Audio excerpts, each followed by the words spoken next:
All right, ladies and gentlemen, I want to thank Matt Cole, who happens to be the producer of the morning show on 93.7 The Fan, for helping me shoot this video as we get ready to go live on the air here in Studio K for my buddy Mike Pintek. So what is it today we're going to be talking about? It's JFK. And you know, whether you support President Donald Trump's policies or not, you cannot argue his work ethic. I mean, the guy even is working when he is on the golf course. I mean, that's the businessman in him.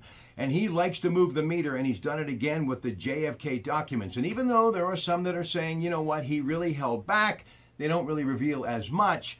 Well, how about the headline in the Washington Post? Strippers, surveillance, and assassination plots. Interesting stuff. We're going to talk about it all.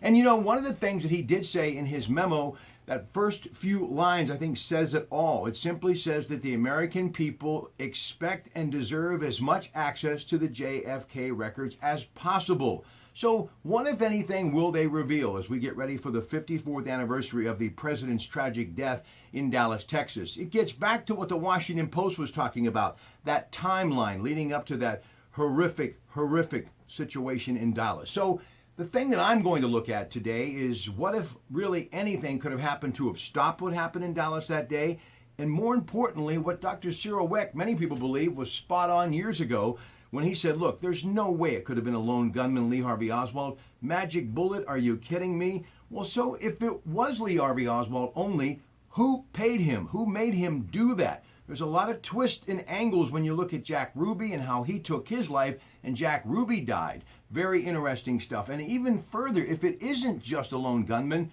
then who was it? Was it Cuba, the CIA, the Mafia? All of this we'll talk about on the program today. And it's a whodunit edition of the Mike Pintek Show. We'll give you a chance to phone in and give your opinion.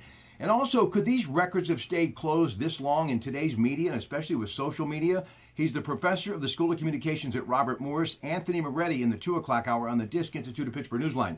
But to summarize all of this, I think Carolyn Kennedy said it best. She misses him every day. This is still the story of a dad taken away from his wife and children way too soon, and how she's had to live with a heartache. And I've said before that the Kennedy family has done much more for the working class people of this country and America than any other.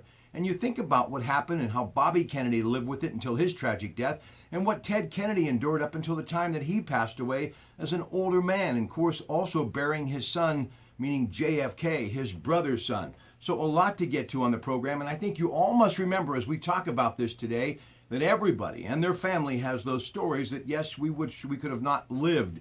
But this is the story of a man who did live for 46 years and did a lot of good. So we're going to discuss all of that today from noon to 3 on the Mike Pintek Show right here on News Radio 1020 KDKA. Good morning.